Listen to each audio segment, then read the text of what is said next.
بسم الله الرحمن الرحيم. ومن يعمل من الصالحات من ذكر أو أنثى وهو مؤمن فأولئك يدخلون الجنة.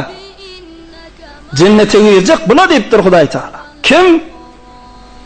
ومن يعمل من الصالحات صالح قو عملر اتيان ملفا من ذكر أو أنثى حالا إركك حالا ذنانة ديبتر وهو مؤمن قلبنا إيمان ملبتا قو عملر ادويرفا نماز okuyup arada tutup zekatını çıkarıp iffetini hicabını gözüne kaim dursa فَاُولَٰئِكَ يَدْخُلُونَ الْجَنَّةِ cennete yiyecek bula deyiptir Huday.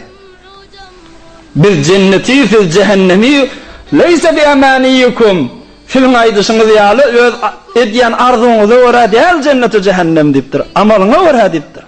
Günah ettim cehennem cahim deyiptir. Ama kavlu etsem cennet cahim deyiptir.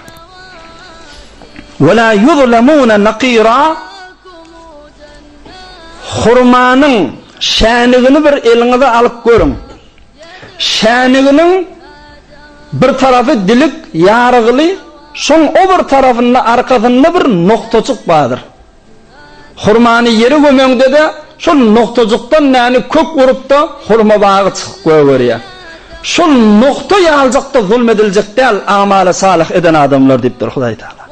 وَلَا يُظْلَمُونَ نَقِيرًا Fetile diye bu Kur'an bir yerde. Fetilliği hurmanın şu yarıcığı yalacak da Huday Teala zulmetecek de dedi. Bir nesi yerde kıtmir geliyor. Yani hurmanın şaniginin daşındaki bir muşamba Türkmen bardası diye bir bardası yönü bir yukozu muşamba var. Şunu yalacak dedi. Hulasa şılada وَلَا يُظْلَمُونَ نَقِيرًا Nakir dediği hurmanın şaniginin arkasında bir noktacık var. Şunu yalacak da zulüm görecek değil. Qav işleri eden adamlar. برای مشاهده ویدیوهای بیشتر و کانال یوتیوب سخنرانی های علمای ترکمن سر بزنید، مشترک بشید و منتشر کنید، اجر ببرید.